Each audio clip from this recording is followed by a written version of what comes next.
আলু চোখার আলু সেদ্ধ হয়ে এসছে।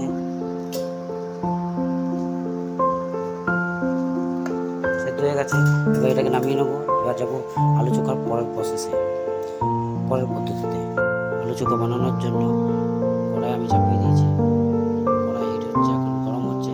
তার পাশে আলু চোখার যেগুলো লাগে আলু চোখার জন্য ধনে পাতা, দুটো মিডিয়াম সাইজ পেঁয়াজ নিয়েছি, কিছু কাঁচা লঙ্কা নিয়েছি। এগুলোকে ফটাফট কেটে নেব। তার আগে কড়াই গরম হয়ে গেছে, একটু তেল দিয়ে দিচ্ছি। ফাইনালি আমার কাটা হয়ে গেছে চোখার ইনগ্রিডিয়েন্টস, পেঁয়াজ, লঙ্কা, ধনে পাতা। তেল সাথে গরম হয়ে এসছে, পেঁয়াজটা ঢেলে দিচ্ছি।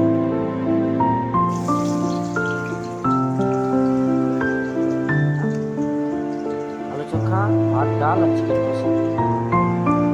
পেঁয়াজটা ঢেলে দিলাম, তারপর লঙ্কা কুচো দিয়ে দিচ্ছি,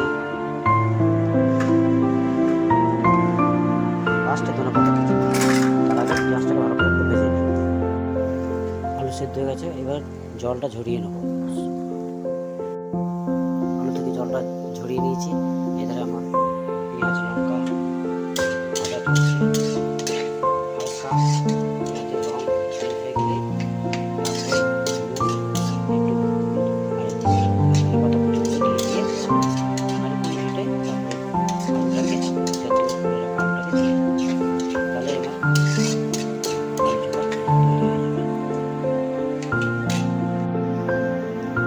পেঁয়াজের কালার মোটামুটি চেঞ্জ হয়ে এসছে।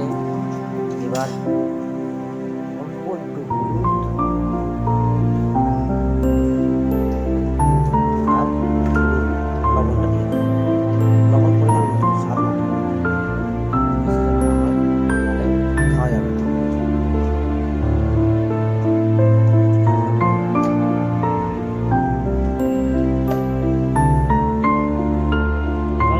কেটে রাখা ধনে পাতা কুচিটা দিয়ে দেবো।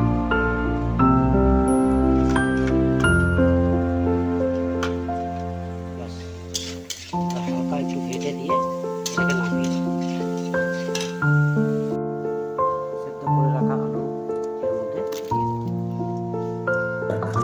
এবার আলুগুলোকে একটা গ্লাসের সাহায্যে, যেহেতু আলুটা গরম তো ওই জন্য একটা গ্লাসের সাহায্যে এটাকে ক্র্যাশ করে নেবো। ফাইনালি আমার আলু চোখা তৈরি হয়ে গেছে। এখন গরম ভাত আর ডাল দিয়ে এটা খেলে খুব কিন্তু ভালো লাগে।